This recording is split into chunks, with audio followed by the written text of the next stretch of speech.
Parfait. Donc, est-ce que l'apparition des anglicismes dans la langue française née en France et au Québec peut affecter le sentiment d'appartenance que les gens ont pour leur culture?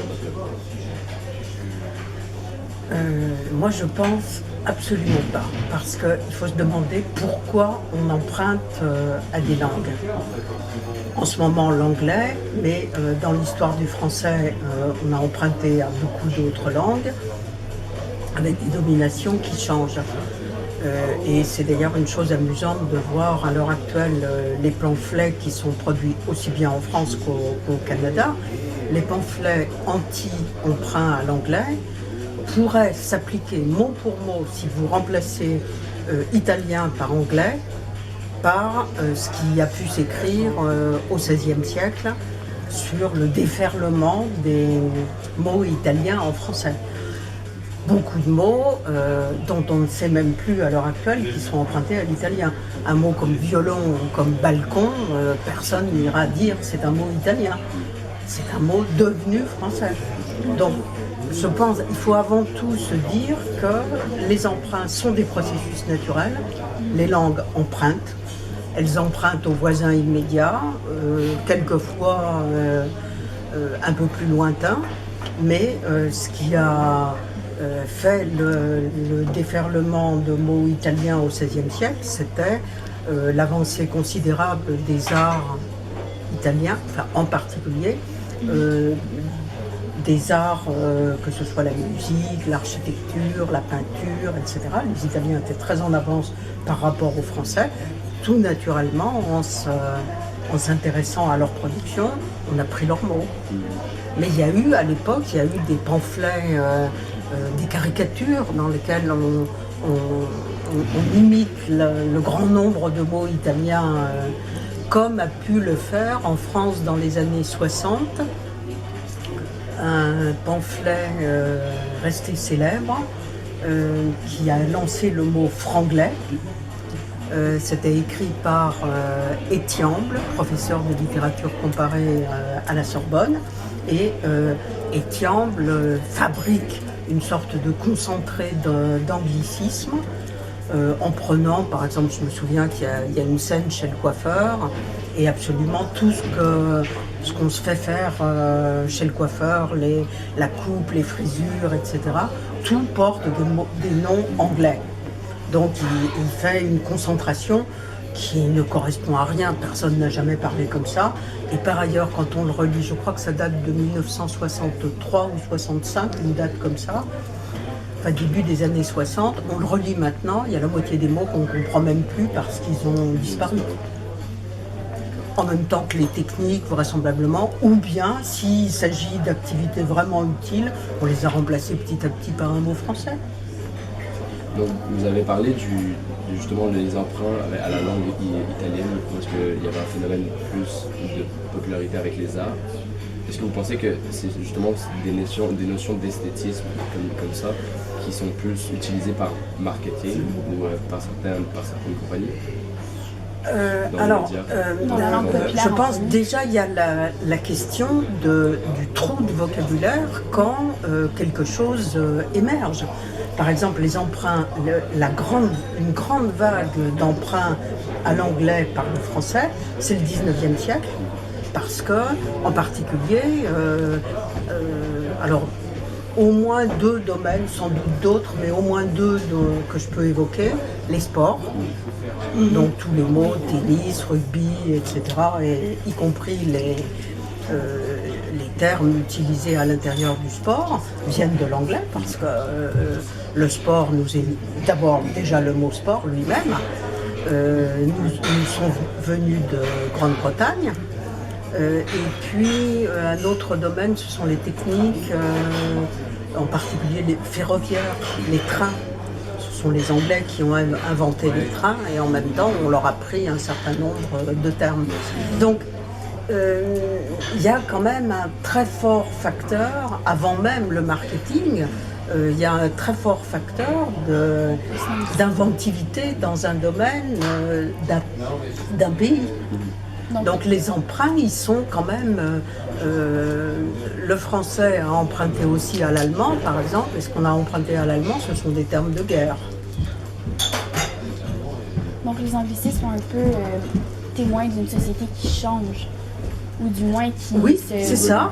Il y a une évolution qui fait qu'on a un besoin de vocabulaire. Une chose qu'on sait moins, c'est à quel point le français a emprunté à l'arabe pendant le Moyen-Âge et à la fin du Moyen-Âge, début de la Renaissance. Parce que là, c'était le domaine des sciences.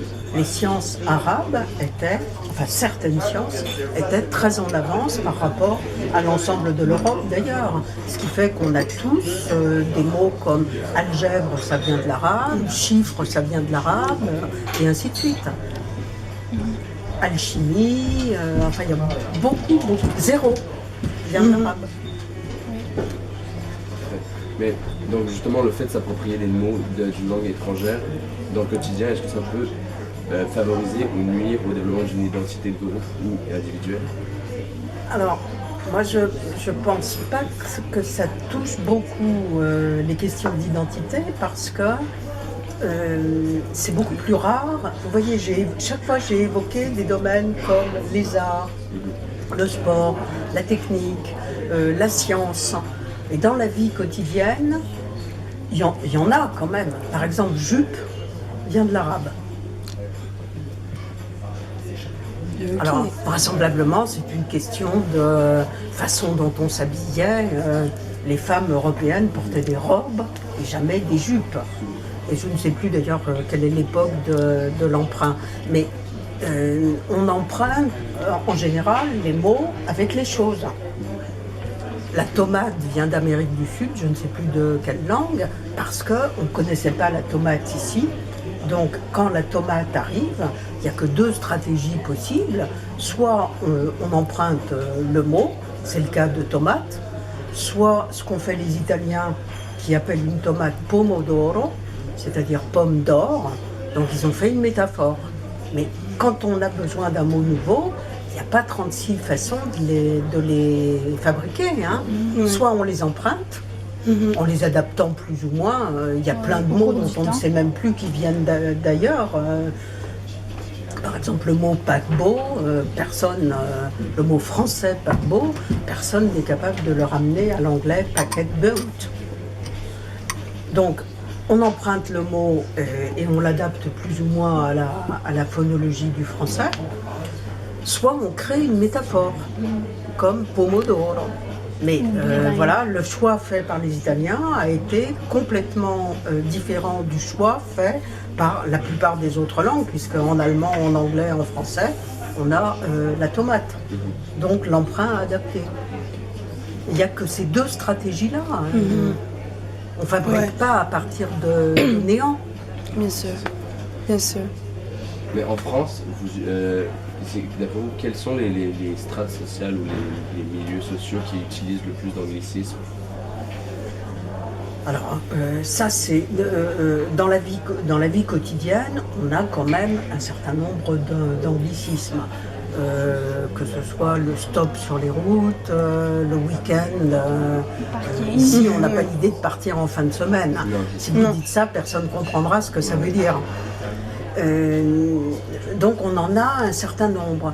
Mais en fin de compte, si le whisky, qu'on a à supposer que ce soit d'un usage quotidien, il ne vaut mieux pas. Mais là, c'est typique de quelque chose qui a été le terme emprunté en même temps que la chose, comme la vodka emprunté aux Russes, le terme emprunté en même temps que l'objet. Mais autrement, dans la vie quotidienne, ce sont pas la plupart des choses comme table, chaise et fourchette, ils gardent leur nom. Je ne connais pas d'exemple qu'on soit tenté d'appeler une fourchette, une fork dans la vie quotidienne. Alors, donc c'est pour ça que vraisemblablement on peut effectivement penser à des stratégies marketing quand une discipline,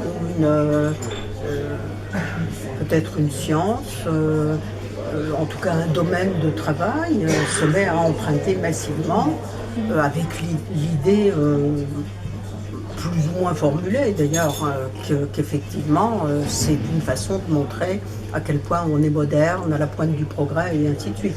Donc il y a un véritable snobisme de l'emprunt. Si justement il y a un mot pour remplacer l'anglicisme, si on a trouvé le mot, pourquoi vous pensez qu'on ne l'utilise pas? Par exemple, comme vous avez dit tantôt, le stop qui est utilisé ici, au Québec, on va appeler ça un arrêt. Mais l'arrêt, il existait déjà avant. Bien sûr. Et l'arrêt dit aussi bien... Stop. Alors, Mais... je ne sais pas, il faudrait regarder. En fait, chaque mot a une histoire différente. Oui. À quelle époque et pourquoi ce qui a été choisi ici est stop. Vraisemblablement, il ne faut pas oublier que vous êtes un îlot au milieu d'un océan d'anglophones. Nous, on est, somme toute, à l'échelle, plus les transports sont rapides, plus on est un petit pays. Parce que vous faites 150 enfin 200 km, vous êtes en Belgique, 300, vous êtes en Allemagne, et ainsi de suite. Est-ce que c'est une stratégie d'harmonisation européenne qui l'a emporté? C'est possible, je ne sais pas. Il faudrait voir vraiment quelle est l'époque à laquelle ça s'est passé. Mais il y a eu effectivement des efforts législatifs. Par exemple, un exemple bien connu, c'est alors de toute façon c'est un objet obsolète maintenant, c'est un objet dont on ne se sert plus, c'était le fameux Walkman des années 60, pour lequel avait été formé un mot assez réussi, c'était baladeur. Et le baladeur a plu aux usagers qui s'en sont effectivement servis. Donc ça veut dire que quand les commissions de terminologie réussissent à mettre sur pied des jolis termes, ça peut marcher. Mais le problème, c'est que les commissions de terminologie, elles sont tout le temps en train de courir derrière les nouveaux termes qui apparaissent, les usagers et ainsi de suite. Donc il faudrait une armée de personnes en train de travailler à plein temps pour trouver les termes. Un autre terme qui avait bien marché, c'est remue-ménage pour brainstorming. Mais ça marche toujours, ça. Oui, parce qu'on continue à en faire. Mais le fait est que c'est bien trouvé, quoi. C'est malin comme formation. C'est malin parce que ça correspond à la logique du français et en même temps... le sens de la langue d'origine est quand même maintenu. Voilà, le sens est maintenu. Et puis il y a un petit clin d'œil sur les ménages avec remue-ménage, faire du remue-ménage, c'est drôle. Donc quand en plus il y a de l'humour, il y avait de l'humour aussi dans Baladeur. Je pense que c'est... Qu'est-ce qui fait en sorte que les gens ont plus de facilité à s'approprier le mot et à... Je pense parce que ce qui est humoristique, ça fait envie. Donc... mais je vous dis, il faudrait une armée entière pour réussir à produire. Si vous pensez à toutes les disciplines techniques, scientifiques ou simplement de gestion de travail qui sont concernées, il faudrait un vocabulaire absolument considérable. Et du coup, une armée pour le mettre sur pied. Donc la plupart, on cite aussi souvent des échecs absolus de termes qui ont été proposés, qui étaient soit beaucoup trop longs, soit... trop compliqués à prononcer. Oui, lourdeaux, dont personne ne se souvenait. Alors on se disait, oui, je sais qu'il y a un terme, mais enfin bon, comme il n'avait rien d'attrayant, on ne s'en souvenait pas. Donc on prenait le terme anglais par facilité, comme de se souvenir que la langue anglaise est plus simple, plus courte que la langue française. Ouais. Alors oui. Donc il faut forger des... C'est pas qu'on soit si pressé que ça, qu'on n'ait pas le temps de prononcer des expressions longues, mais quand vous avez des expressions Mais c'est pour que les lourdes gens avec comprennent plusieurs entre mots, eux aussi. Si voilà, tout le faut monde que- utilise les mêmes mots pour décrire une chose, tu vas pas être la seule personne à utiliser le mot français exact pour décrire la même chose. Personne va pouvoir faire un lien. Oui. Donc c'est une question assez complexe quand même. C'est pas simplement comme on l'a caricaturé dans certains journaux, par exemple dans les attaques contre les usagers. C'est pas simplement pour le plaisir d'emmerder la langue française on fait des emprunts. Non, c'est pas ça. Mais justement, en France, au Québec, justement, la réglementation par rapport aux emprunts et à l'utilisation de l'anglais dans les commerces, c'est vraiment plus, la réglementation est beaucoup plus sévère qu'en France. Est-ce que ça... Mais les partout. Québécois ont absolument raison parce que il faut quand même ramener à la proportion, se dire au Québec, nous avons affaire à, enfin c'est pas seulement le Québec d'ailleurs, c'est les francophones canadiens, donc 7 millions de francophones dans un océan de quelque chose comme 300 millions d'anglophones d'Amérique du Nord. Donc l'attitude de Citadel assiégée contre les francophones nord-américains, elle est tout à fait justifiée. C'est une citadelle assiégée, il n'y a aucun doute.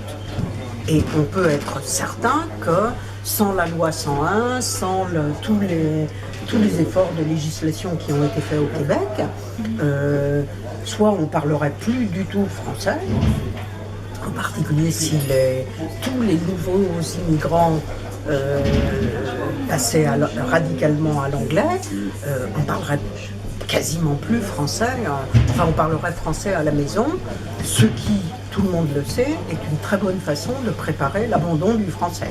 Parce que quand on ne parle une langue que à la maison, elle a cessé d'être vivante, parce qu'il n'y a plus l'ensemble des domaines d'utilisation.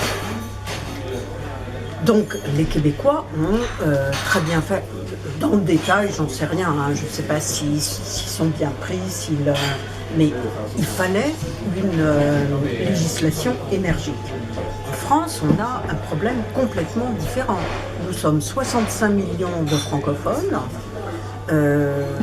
C'est quand même une des populations les plus nombreuses d'Europe. En tout cas, bon, je ne sais pas, que les Espagnols sont beaucoup moins nombreux, les Italiens doivent être un petit peu moins nombreux que nous, les Allemands sont beaucoup plus nombreux. Mais de toute façon, personne n'a jamais été tenté de faire passer le français à l'allemand. Les Flamands et les néerlandophones sont très peu nombreux, 10-12 millions, pas plus.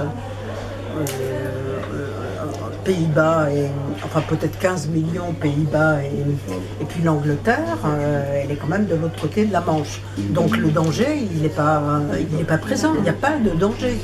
Justement, dans la situation où on essaie de généraliser pour le bienfait de l'Union européenne, justement des signalisations et le fait de tout traduire, donc, que ce soit en Espagne, en Belgique ou en Italie, le fait que l'anglais soit adopté, est-ce que ça pourrait pas contribuer justement à la montée de ce que une sociologue Morel a considéré comme étant la langue tyrannosaure qui est l'anglais, qui est une langue qui va devenir tellement grande qu'elle va englober et rendre Alors, vous savez qu'on dit la langue la plus parlée dans le monde à l'heure actuelle, c'est pas l'anglais, c'est le globish. Le globish. C'est un mot valise qui a été formé sur Global English, c'est-à-dire une sorte de sabir d'anglais extrêmement simplifié. Ceci dit, en Europe, on a quand même un énorme problème pour tous les services de Commission européenne.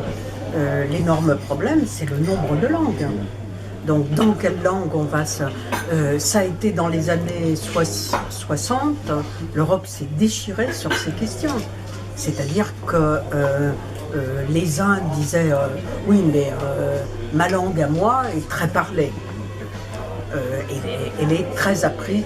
C'est vrai, le français était à l'époque, ça l'est probablement moins maintenant, et ça le sera, à mon avis, de moins en moins, mais dans les années 60, le français était certainement la deuxième langue apprise après l'anglais.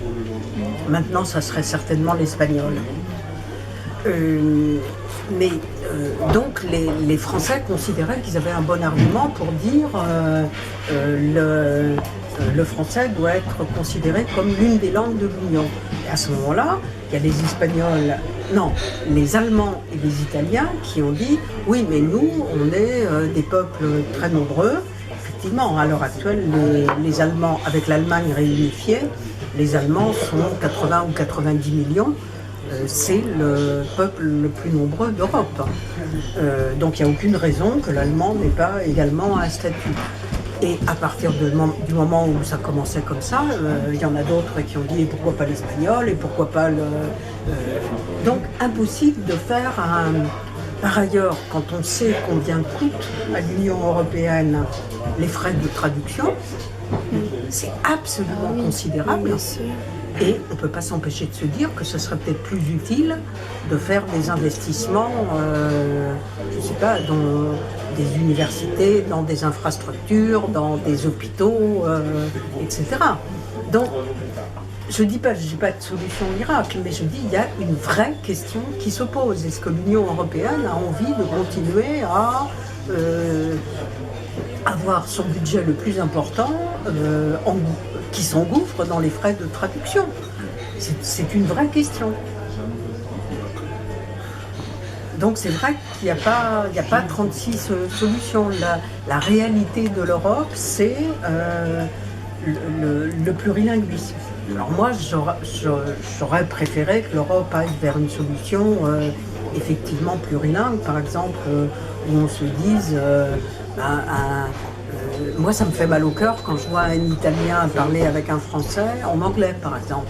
Parce que ça pourrait très bien marcher avec chacun des deux, gardant sa langue romane, et l'autre faisant un petit effort, comme on faisait au Moyen-Âge, faisant un petit effort pour comprendre la langue de l'autre et répondant dans sa propre langue, parce que l'autre allait faire l'effort de le comprendre. Mais visiblement, ce n'est pas ce qui s'est imposé. Donc le destin de l'Europe est effectivement lié à l'anglais. Là où ça devient drôle, c'est quand on sait qu'il est fort possible que la Grande-Bretagne sorte de l'Union européenne. Donc on risque de se retrouver avec une langue de communication d'un peuple qui n'est pas dans l'Europe. Ce sera quand même assez drôle.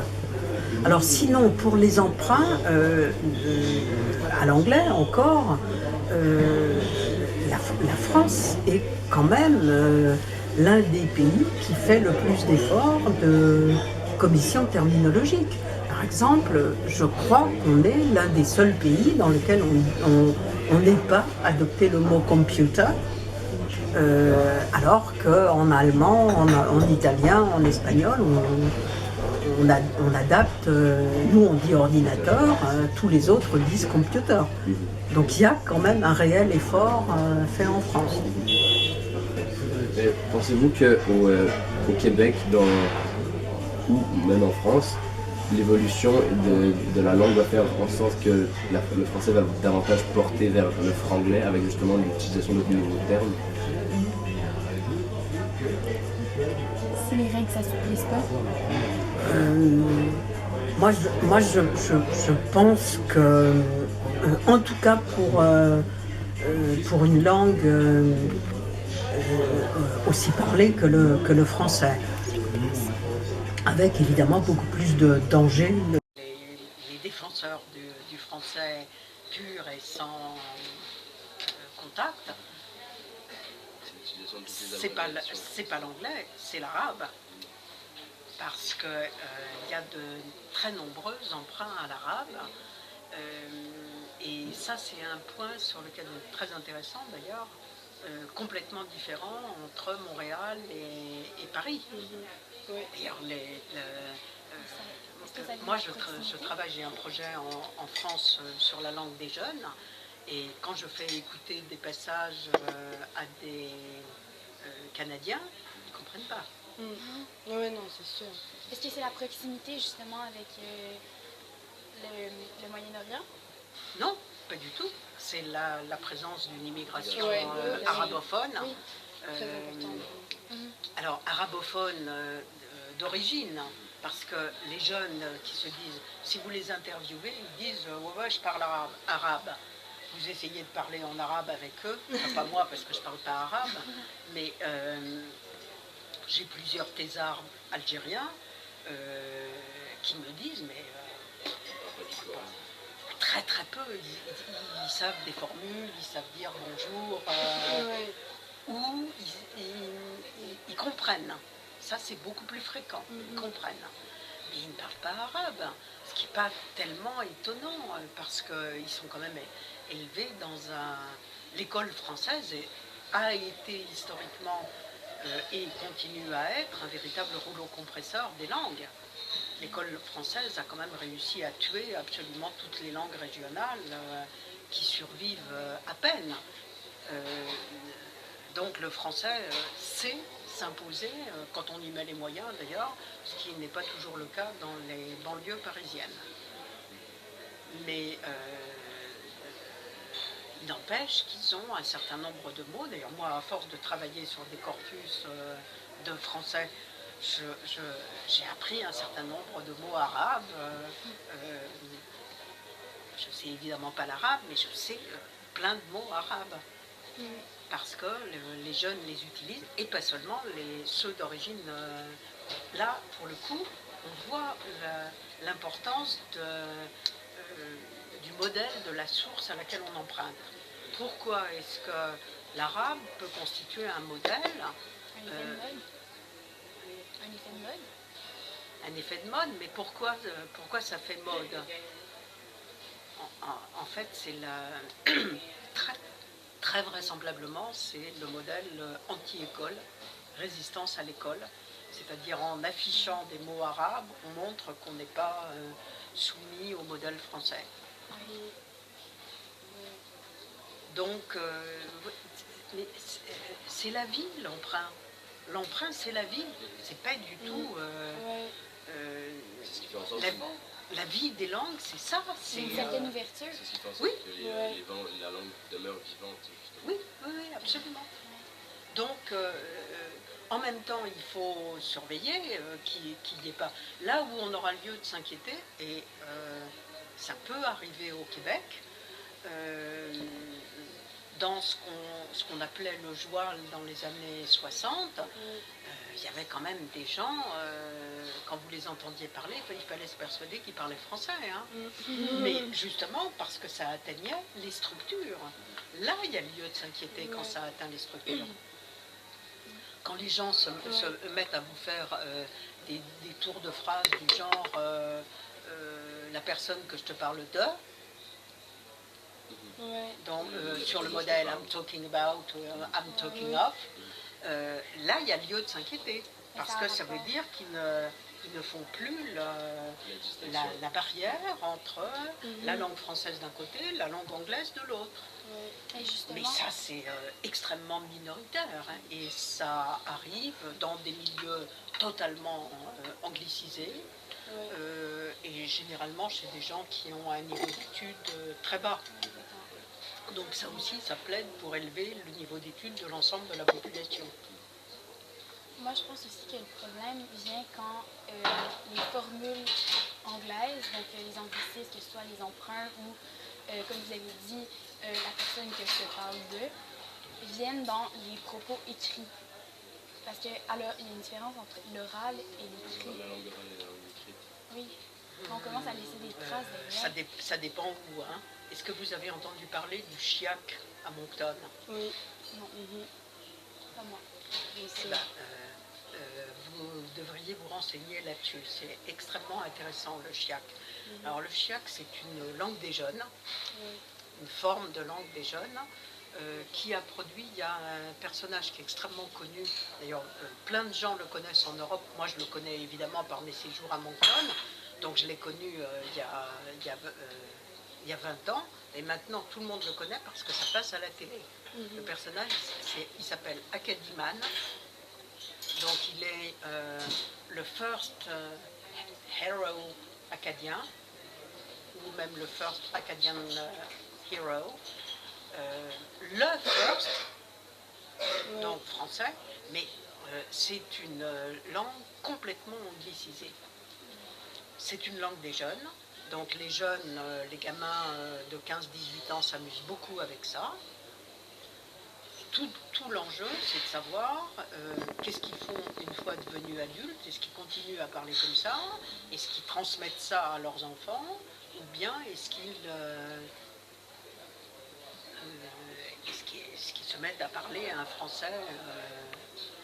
D'ailleurs, j'ai vu un film acadien dans lequel les gens se réclamaient, les gens disaient « moi je suis trilingue, je parle français, anglais et chiac ».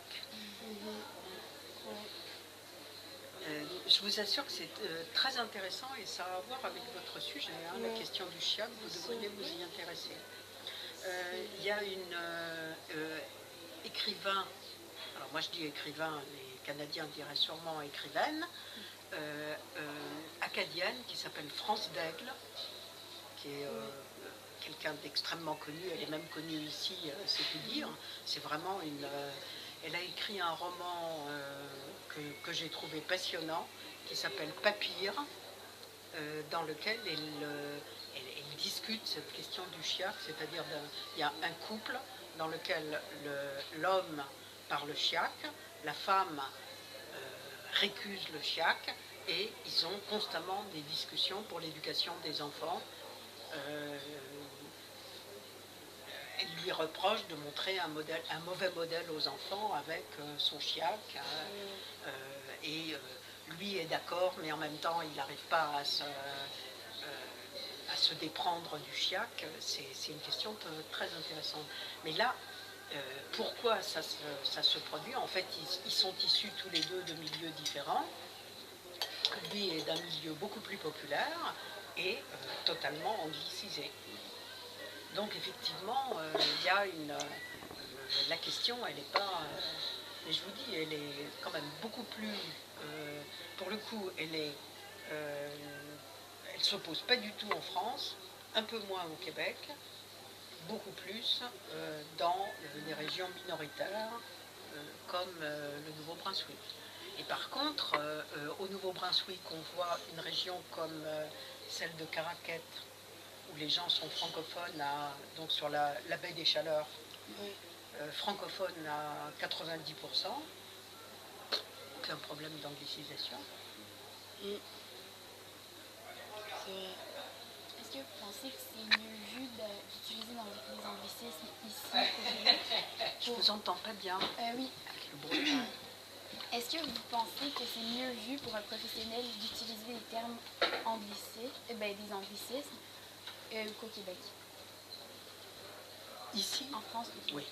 Oui. Mais ça, c'est du snobisme. Hein. Oui.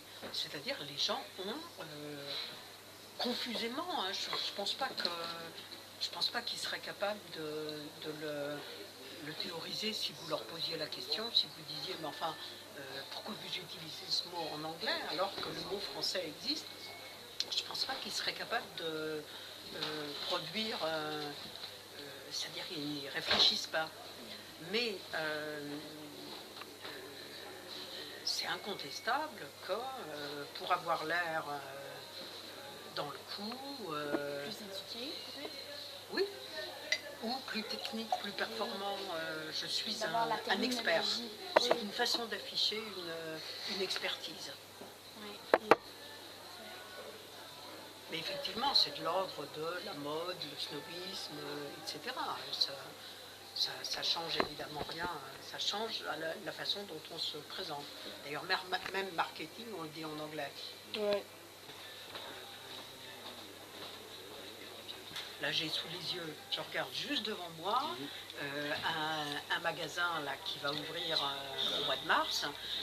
Là, il écrit pas qu'il va ouvrir, il écrit opening. Bon, mais ça,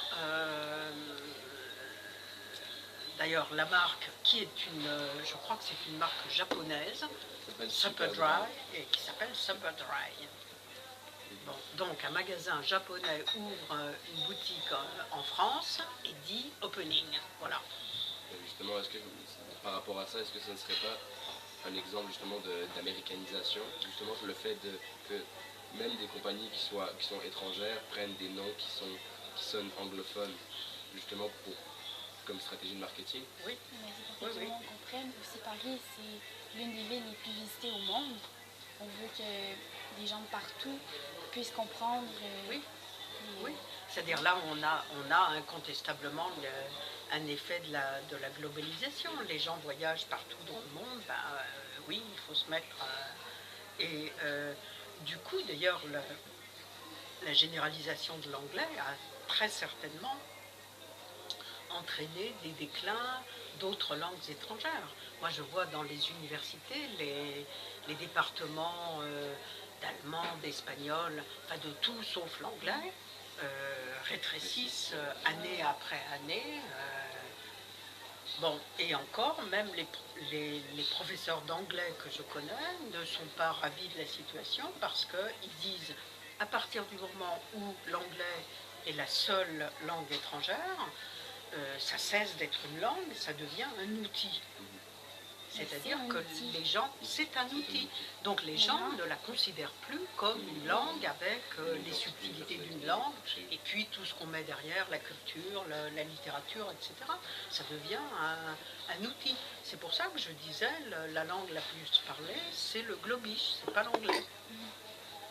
Justement, l'anglais a perdu sa notion de langue en tant que telle, que lorsqu'on l'a dépossédé de la culture et c'est rendu une nécessité tout ce qui est venu avec. Une autre spécialiste qu'on a rencontrée nous avait dit que toutes les personnes qui travaillent à l'université et qui veulent publier, qui vont à l'université ou peu importe, qui font des recherches, quand elles veulent être publiées, il faut qu'elles traduisent leur travail en anglais. Parce que sinon, elles ne se feront juste pas connaître. Alors, ça dépend des... Il y a une discipline qui est toujours citée parce que c'est la seule, ce sont les maths. Oui. Les maths françaises sont suffisamment en pointe pour qu'il soit parfaitement possible de publier son travail en français. Ceci dit, en maths, ils ne doivent pas non plus tenir de grands discours. Ils doivent essentiellement... 1 plus 1 est égal à 2, là, donc voilà. Presque toutes les de langues. toute façon, ça se lit dans n'importe quelle langue. Mais bon, c'est vrai. Même dans ma discipline sciences du langage, on voit bien venir que dans l'évaluation des dossiers, quelqu'un qui n'a rien publié du tout en anglais, même s'il travaille sur le français, va être considéré comme n'étant pas tout à fait dans la course. C'est l'exemple que justement la sociologue qu'on a interviewée à Montréal nous a donné, c'est justement dans l'université coréenne qui publie pour la population coréenne, publie en anglais. Mais eux, pour le coup, ils ont encore un autre problème qui est leur différence d'alphabet. Ils savent très bien que les gens non seulement ne liront pas, mais ne seront même pas capables de déchiffrer les titres. Alors que moi, je connais par exemple un certain nombre de collègues qui savent pas l'allemand, et qui sont parfaitement capables de lire un titre en allemand, donc ils savent au moins de quoi ça parle, à défaut de pouvoir lire. Oui, non mais ça, on a une évolution qui, à mon avis, est irréversible. Mais je distingue tout à fait cette évolution-là et le danger qui, à mon avis, n'existe pas pour la langue quotidienne. Mais pour conclure, c'est quoi votre vision par rapport à l'avenir de la langue française au Québec et en France? Alors, en France, strictement aucune inquiétude. Et pour moi, quand bien même on aurait un certain nombre de tics langagiers, de termes anglais qui ont envahi moi, ça ne me gêne absolument pas, puisque je pars de l'idée, avec l'exemple d'un point de vue historique, en prenant l'exemple de ce qui s'est passé pour l'italien, de ce qui s'est passé pour l'arabe, de ce qui s'est passé pour l'anglais à partir du 19e siècle. Je me dis que si les termes sont nécessaires, ils se francisent. S'ils ne sont pas nécessaires, ils disparaissent. Donc la mode passagère va effectivement disparaître. Donc le français, de toute façon, ça ne touche jamais l'arrivée de tel ou tel mot ne touche pas la structure de la langue. La structure d'une langue, c'est sa phonologie et c'est sa syntaxe. Le vocabulaire ne touche pas la structure de la langue. Donc en France, strictement aucune inquiétude à avoir. Au Québec, quand on lit des textes qui avaient été écrits dans les années avant la loi 101 pour l'essentiel, des textes écrits dans les années 50 ou 60, il y a un certain nombre de gens qui prédisaient une disparition du français dans un terme relativement court. Ça ne s'est pas produit. Donc moi je pense que quelque chose comme une législation de l'ordre de la loi 101 est quand même effectivement efficace. Par ailleurs, j'ai lu des travaux qui montrent, à Montréal par exemple, les jeunes francophones parlent de plus en plus et de mieux en mieux anglais. Les jeunes anglophones parlent de plus en plus et de mieux en mieux français. Donc une société qui devient bilingue, on en a un certain nombre d'exemples en Europe. Avec la Belgique. Comme la Belgique. Alors la Belgique n'est pas forcément un très bon exemple parce qu'il y a quand même un conflit ouvert permanent depuis une bonne cinquantaine d'années. C'est-à-dire depuis ou même davantage d'ailleurs depuis le moment où les Flamands qui étaient complètement dominés ont inversé la tendance grâce à une économie beaucoup plus puissante que l'économie wallonne. Et ils ont donc repris le pouvoir et ils sont absolument ulcérés de voir que ça n'a pas produit grand-chose sur leur langue, c'est-à-dire que le français continue à jouir d'un certain prestige, la présence des institutions européennes à Bruxelles n'a pas amélioré les choses. Donc, comme c'est un conflit ouvert, c'est pas forcément un bon exemple. Mais on a des cas la Suisse est déjà plus harmonieuse, l'Inde est le pays plurilingue par excellence qui montre une certaine harmonie de fonctionnement. Donc c'est possible, on n'a pas besoin de taper sur l'autre parce qu'il n'a pas la même langue que moi ou parce qu'il ne me ressemble pas. Donc je pense que c'est possible, que moi je tablerais plutôt raisonnablement, je serais optimiste sur l'avenir du français en Amérique du Nord. Mais raisonnablement, parce que toutes les zones dans lesquelles il est minoritaire sont quand même extrêmement menacées. Je vois avec le Nouveau-Brunswick que je connais bien puisque j'y vais fréquemment. La région de Moncton, le français est minoritaire dans la région de Moncton, mais très forte minorité, c'est-à-dire que c'est un peu plus de 30%, donc c'est une minorité, mais c'est quand même une forte minorité. Puis c'est une minorité dynamique, qui profite en particulier d'une immigration francophone récente, mais dynamique. Donc, et par ailleurs, ils ont réussi à se doter, mais ça a été un combat de 50 ans. Ils ont réussi à se doter d'institutions de défense du français, ça ne marche pas aussi bien qu'on pourrait l'espérer, mais ça ne marche pas très mal non plus. Donc ils ont vraiment conquis des droits. Donc ça montre que quand on se bat pour sa langue, on y arrive. Il faut continuer à se battre. Merci beaucoup. Merci.